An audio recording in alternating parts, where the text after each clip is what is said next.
The last 3-4 years, wood-burning stoves in Ohio homes, and especially farm homes, have become very, very popular. A lot of people say, well, with the cost of energy, with the cost of fuel oil, and we used to talk about out on the farm fuel oil at 14 cents a gallon, now we're talking well over $1 a gallon. So is it any wonder that the unit you see here has become a very popular item, not only at the farm home, but non-farm homes as well. Today we're going to talk about what kind of a wood-burning stove one should look at for his home. Today our guest, Steve Capel, owner of Homeowner Supply Mart, Delaware, and this is where you can come to buy wood-burning and coal-burning stoves. Steve, certainly nice to be with you. As we take a look at this unit, I would guess this would be one that would go into a fireplace. Yeah, that's correct, Ed. It has the shaking grate and so forth for efficient coal burning, optional blower system, ash pan that makes it very handy to clean the stove. A lot of features that homeowners are looking for today.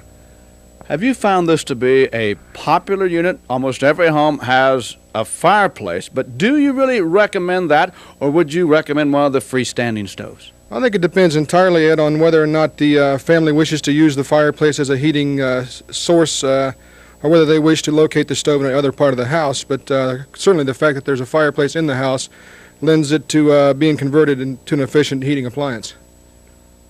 Are most of these, Steve, wood burners, or can you get a coal burner for a fireplace conversion? Well, the strict sense of coal burning, the air should enter underneath the grate and so forth, and the grate should have provisions for shaking the ashes down. This particular unit has the shaking coal grate and works best with straight coal fire.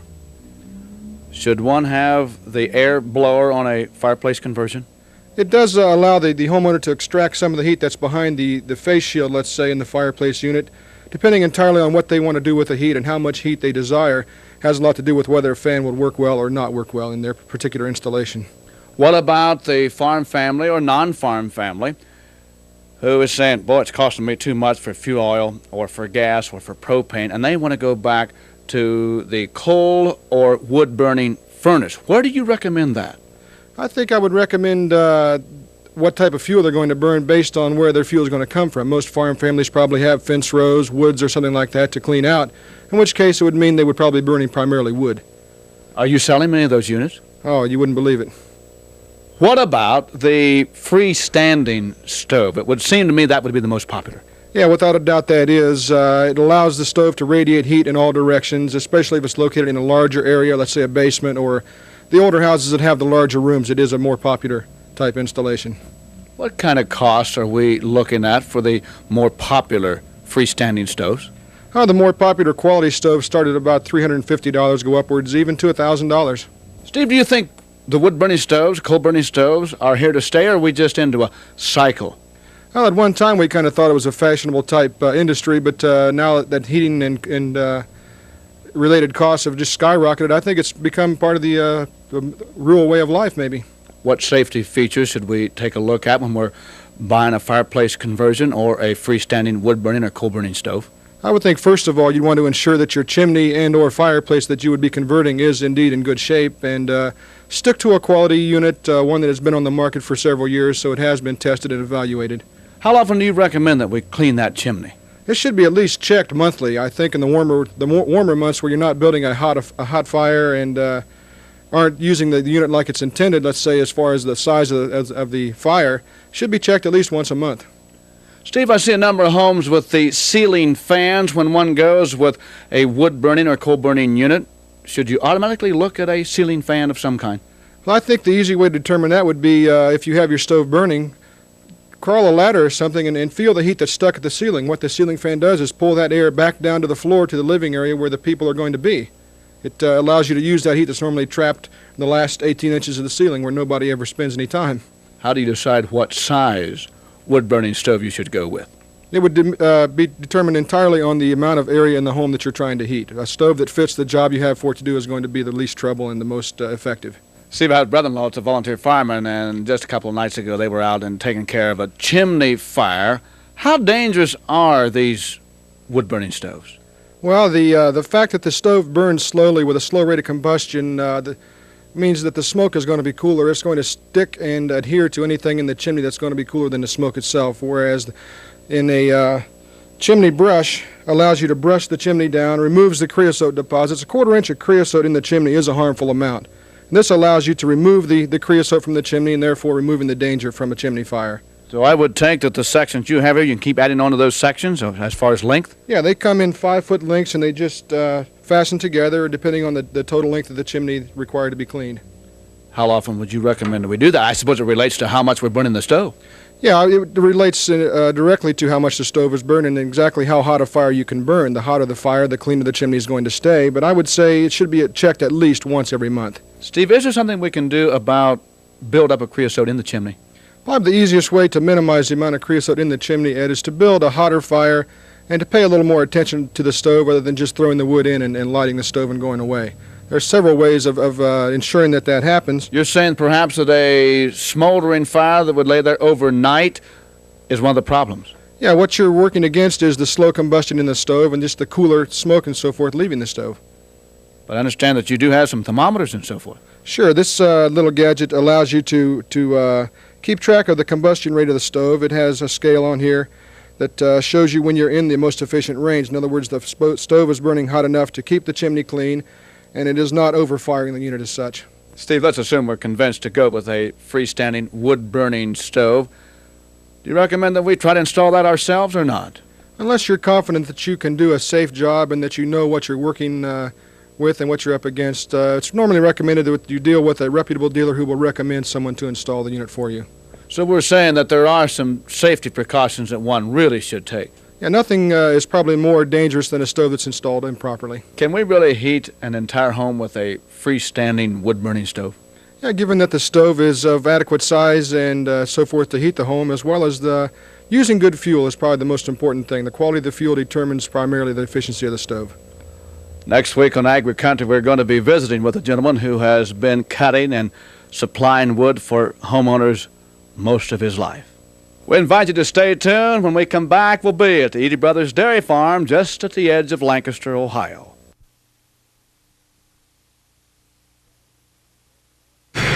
This week, AgriCountry taking you to a very modern dairy operation in Fairfield County. Certainly brings back a lot of memories, and that our farm broadcasting career began on a full-time basis here about 17 years ago. Bob, it certainly is nice to be back. There is somewhat of a change in the operation in that you have gone to the herringbone, the Germania herringbone, 8 cows on a side. Now, you've been in the system about a year. How do you like it? Well, we're getting along real good with it, Ed. Before this, we had 3 on a side opening parlor with prep stalls, and this way we speeded up our milking some. We've knocked about 2 hours off our milking each milking, and this is what we were aiming for, and this is what we've accomplished. How many cows are you milking now? Usually there's around 215 to 230 in the milking string. There's usually about 260 to 270 in the herd altogether, but 20, 30, 40 dry ones all the time. So 8 on a side, 1 man does the milking. How many hours in the morning, how many hours in the evening? Usually about 4 hours in the morning, about 3.5 hours in the evening. Would you make any changes in this system if you were going to do it over? One person could probably handle 10 on a side okay. Bob, as we look at this system here and this cow we've got milking right now, this is the automatic takeoff. Explain that to our viewing friends a little bit, would you? Well, when the cow finishes her milk let down, it just automatically comes off. There's sensors in there. It senses the milk flow, and when the milk flow stops, we have a 10-second timer in each takeoff unit, and after the milk flow stops in 10 seconds, it'll come off. We can put 15-second timers on if we want to really strip them, but the 10 seconds been sufficient, so this is what we go with. How much time are we talking about for the normal cow that comes through your string to milker? Oh boy, we get, of course we're 8 on a side here, and the slow milkers will hold up the rest of the group, but I suppose 4 to 6 minutes, most of them will milk out. We'll have a few, though, it will take maybe 10 minutes or longer. Bob, one of the things that they talked about in the automatic takeoff was that it could help the mastitis problem. Now that you've worked with it, do you think it's helped that situation? Oh, I definitely do. And, of course, we've been dipping the teats for a number of years, and this has helped also. Through the summer months, through August when it's so hot and they're really under stress, we'll maybe run into some mastitis problems. But surprisingly enough, when it's cold, like with this teat dip I'm using, we haven't had any chapped or frozen teat ends. Bob, how do you and Paul and John and Tom cope with the severe cold that we've had thus far this winter? Well, you have to feed them. I mean, it's morning and night here, 7 days a week, and it's something that has to be done. And you've been here, you see how they're housed. I mean, we try to have a decent housing for everything. But I noticed that they have the open side buildings and mostly facing the east, and you do get along all right, even with the severe cold weather. Yes, we have. This has worked out real well for us, having one side of the building, the east side of the building's open. That's the free stalls where the cows are. Then the dry cows are in the same type of a building, and the bred heifers are also. You talk about problem. We used to think mastitis was the big problem, Bob, with a large dairy herd, even a small dairy herd. But what would be, if there is a problem in a large dairy herd today? Well, we talk about mastitis, Ed, but the milking systems today on the market, they've went with 3-inch pipelines. They've went with bounce tanks to bounce a vacuum out. We've got more even vacuum on the teat end of the milkers, and all these things has helped reduce incidence of mastitis. This system is completely a vacuum system, I understand. Well, it's an air-operated system. Of course, yes, the milkers, any milker milks with vacuum, but this is a complete air system. The takeoffs and the pulsation is all run by air. Something that surprised me, you have no feed being offered to the cows when they come into the parlor. This, I never thought I'd do this, but since switching to the herringbone, we decided to go ahead and try it, and it's worked out real well. I was out in California in January and saw a number of dairies, and there wasn't any of them that we'd visited that were feeding in the parlor out there. So, and there's been different dairy farms around here in Ohio that discontinued feeding in the parlor, mainly in the herringbone parlors. I don't think I'd want to attempt it in a side opening individual stall parlor, but it's worked out. I think it's worked out better by not feeding in this type parlor than it would be if we were feeding in it. You've always been concerned about production per cow. Where are you here in the winter of '82? Okay, we stopped testing when we switched to this parlor, mainly because the reason the way the cows were coming in, we couldn't get them identified, and we are going to be able to identify them. We're going to a computerized milk metering system, and it will give the number of the cow at each stall and the number of pounds. So this month we are going back on test. We've got to get back on. What is your production now? Well, we're averaging about 50 pounds per cow a day. When we went off test, it was about 17,600 and about, I suppose 640 pounds of fat at that time. And that was in April. What does a cow have to produce for you to keep her in the milk line? There's a number of reasons why we get rid of cows. Udders, breeding problems. Of course, slow production is one of them. How long will you keep her in the line on the average? As long as she holds up. 5 years? I think our average on our herd is about between 5 and 6 years, average age. You're still completely AI? We have been since 53. We haven't had a bull on the farm since 1953, so 29 years. As I talk with a large dairyman in the South, Bob, that conception rate's still a real problem. What about in your operation? Yes, this is a problem with us, the breeding problem, getting cows settled.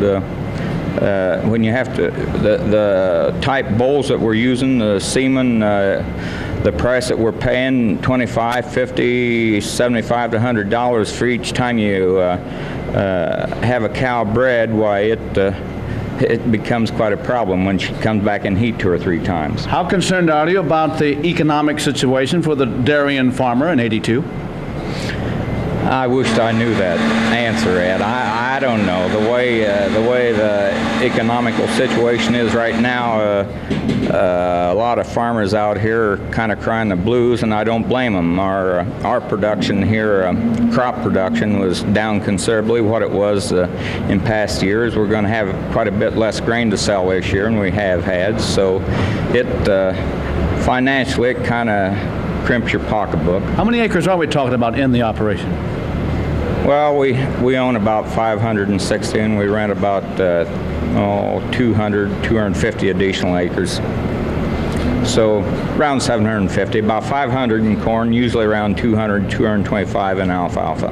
Goodness knows, we all know it's important what happens here in the milking parlor, but what happens out in the feedlot, also very important in any dairy industry. Let's head out that way. John, a very unique feeding system. Dad was explaining that it's all computerized.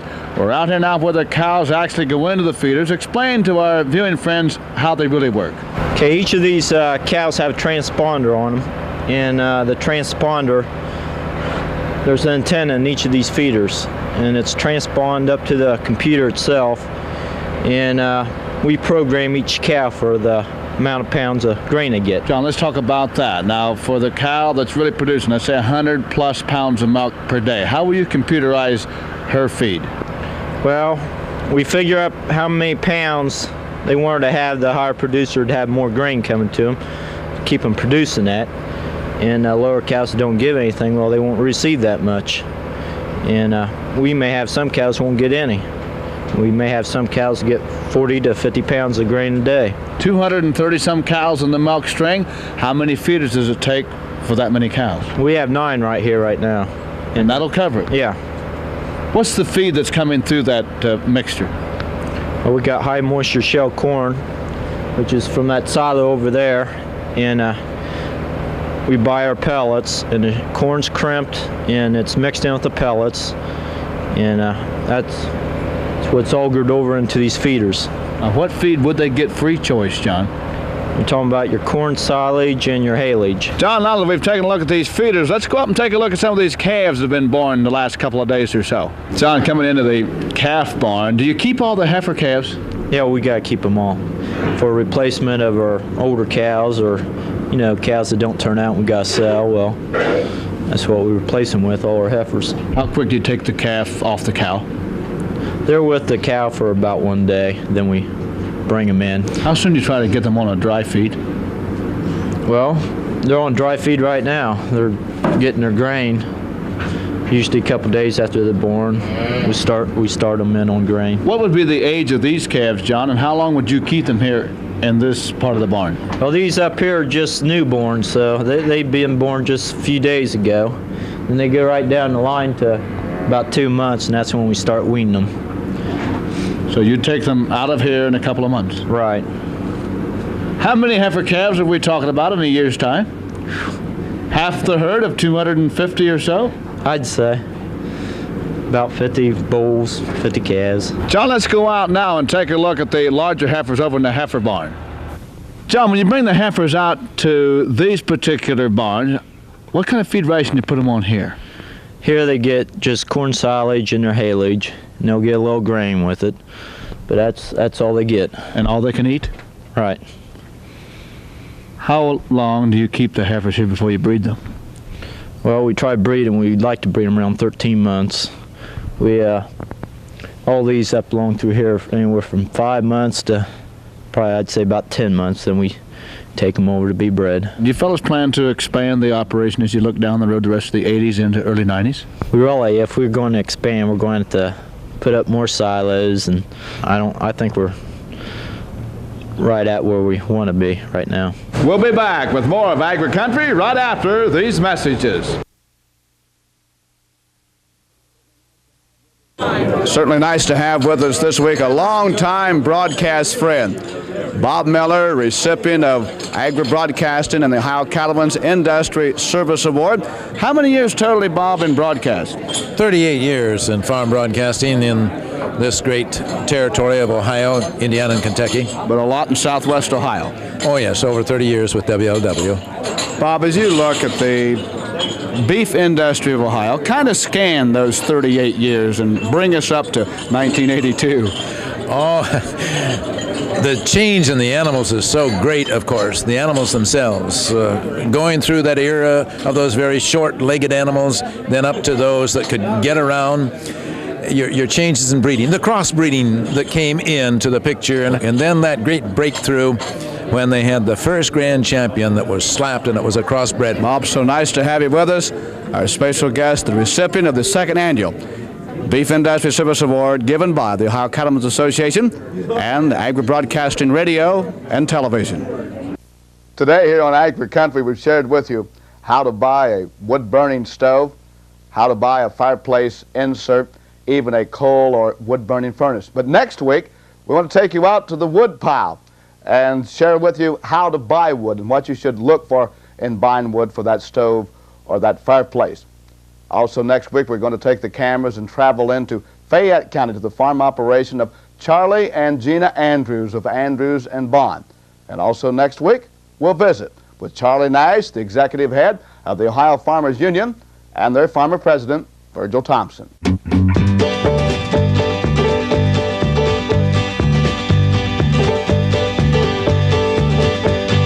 Thank you for joining us today for AgriCountry with Ed Johnson, brought to you in part by Alice Chalmers and your local Alice Chalmers dealer. AgriCountry recognizes farm families who produce daily our abundant food supply.